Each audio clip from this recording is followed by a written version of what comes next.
l'astrologie que je défends pourrait être qualifiée au fond d'astrologie yin-yang ou yang-yin. En réalité, c'est cela dont il s'agit.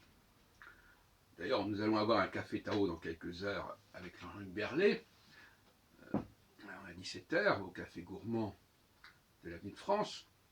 Mais je veux dire que c'est cela. Il y a une période qui correspond à l'axe conjonctionnel, c'est-à-dire conjonction-opposition, qui est l'axe yang. C'est-à-dire yang, c'est quelque chose qui est fusionnel, quelque chose qui n'est pas structuré, quelque chose qui est en préparation, en gestation, etc. Bon, qui est informel, informe.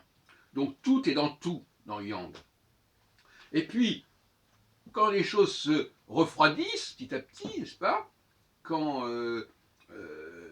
la glace prend plus ou moins la place progressivement de l'eau, du liquide, on passe du liquide au solide, et bien à ce moment-là, on est dans la phase yin. Et la phase yin est une phase où il y a un morcellement. Il y a une diversification des structures, des entités. Hein. Et à ce moment-là, comme dirait Maréchal Le Pen à New York, voilà, nous avons des différentes entités qui doivent vivre ensemble, sans fusionner, en vivant chacune d'après leurs propres valeurs, d'après leur propre logique, d'après leur propre histoire. Et bien à ce moment-là, effectivement, alors, donc finalement, astrologiquement, puisque nous sommes là dans une discussion astrologique, astrologiquement, la phase yang est une phase qui est finalement assez brève, qui est la phase où effectivement tout va devenir une sorte de tohu-bohu, de melting pot, où tout va se mélanger, et puis progressivement, on voit apparaître des structures, réapparaître des structures, des divisions, qui étaient cachées, qui étaient masquées, qui étaient occultées, et ce qui paraissait comme un ensemble d'un seul tenant va apparaître comme au contraire extrêmement diversifié. Bon. D'où mes prévisions, mais qui sont celles de tout le monde, plus ou moins, à savoir qu'il y a un temps où ce qui était englobé en un seul et même bloc va se diviser, va se fragmenter. Bon.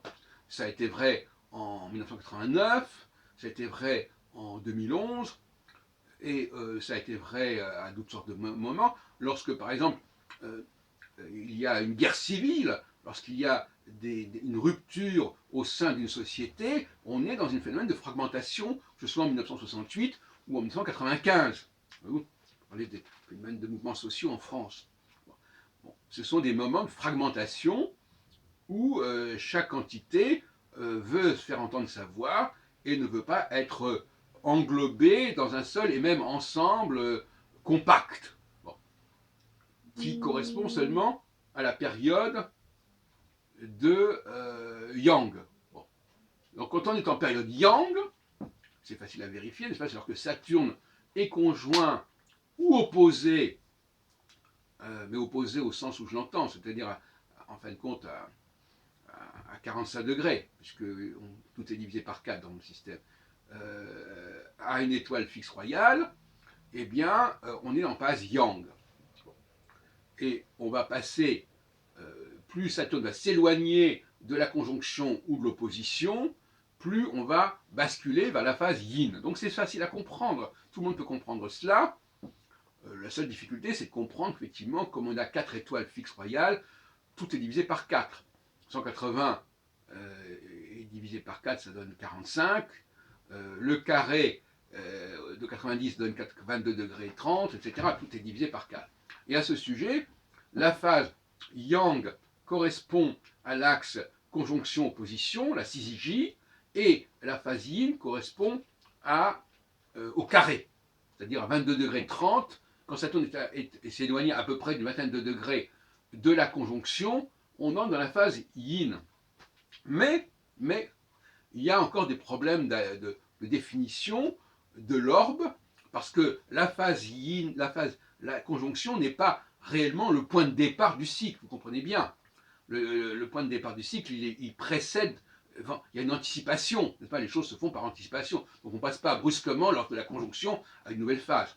Donc il vaut mieux considérer que les 22 degrés de la phase yang ou de la phase yin commencent, les 22 degrés de la phase yang en l'occurrence, commencent 11 degrés avant la conjonction ou l'opposition. Et donc par conséquent, tout est décalé comme cela. Bon, je dis ça parce qu'autrement, on risque d'avoir des mauvaises surprises, parce qu'on va dire oui, mais c'est maintenant. Non, les choses sont comme ça. Donc en fin de compte, on a 10 degrés, 11 degrés avant la conjonction ou avant l'opposition entre guillemets, 11 degrés après, donc ça fait 22, et puis après on a 22 degrés environ qui vont correspondre à la phase yin, mais également décalé. Oui, tout est décalé. Je renvoie donc à mon ouvrage L'astrologie selon Saturne, dont j'ai parlé l'autre jour, et qui parle d'une fourchette, effectivement, l'astrologie selon Saturne, voyez-vous, paru en 1994, donc 24 ans, ou un peu moins, et je dis qu'il y a des fourchettes qui commencent à 12 degrés des poissons. Bon, 12 degrés des poissons, c'est exactement la sortie de la phase yang. Si on considère que la phase yang a commencé 12 degrés avant la conjonction et 12 degrés après, donc 12 degrés poisson, c'est, puisque le 0 degré poisson, c'est là où se trouve actuellement Fomalhaut, une des 4 étoiles fixes royales. Donc 12 degrés après la rencontre de Saturne avec Fomalhaut, on arrive à 342 degrés, ce qui correspond à 12 degrés, etc. Et donc à ce moment-là, on rentre dans la phase yin, c'est-à-dire qu'on n'est plus dans une phase de communion, une phase d'union, en une phase de diversification et de différenciation.